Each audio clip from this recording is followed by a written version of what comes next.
Hi, my name is Naomi Gefen and I'm an occupational therapist and the Deputy Director General in Aline Hospital. The co-authors for this paper are Dr. Amichai Rigby from Bet Berel, which is in Kfar Saba, and Professor Patrice Weiss from the University of Haifa, both of them in Israel. I'd like to give you a little background for this paper. Children with special needs that need assistive devices in Israel are entitled to get the assistive devices from the Ministry of Health.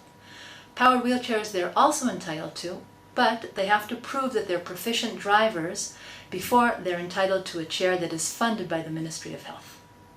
Being able to practice on a powered wheelchair sometimes is a challenge because some of these special needs schools don't have a powered wheelchair, or if the children are included in a regular school, they don't have a chair at all. So practice time could be very limited and it could take a while for the children to gain proficiency.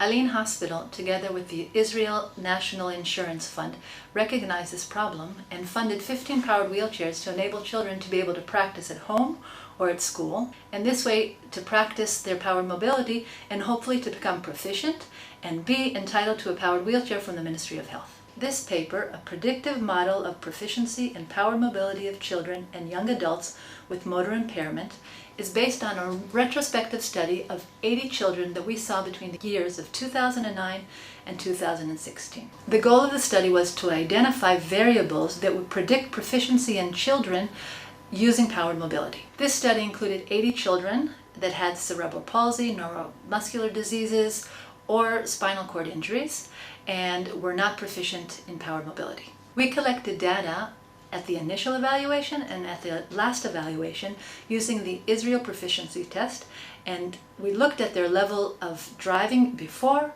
and after the lending program. In contrast to other predictive studies, for example Makler of 2017, we looked at additional diagnoses and at a larger number of children. So what did we find? 65% at the end of the lending program became proficient drivers and were referred to the Ministry of Health for their own chair. We were able to identify 3 significant variables that predicted proficiency in children with powered mobility. The first one was the ability to propel a manual wheelchair. The second one was the ability to stop and go upon request voluntarily. And the third one was the use of a hand joystick. The model was able to successfully identify 80% of the children that became proficient at the end of the lending program based on the initial evaluation at the beginning of the program. The study's findings have been instrumental in changing the way that the Israel Ministry of Health makes its decisions about how they fund powered wheelchairs for children.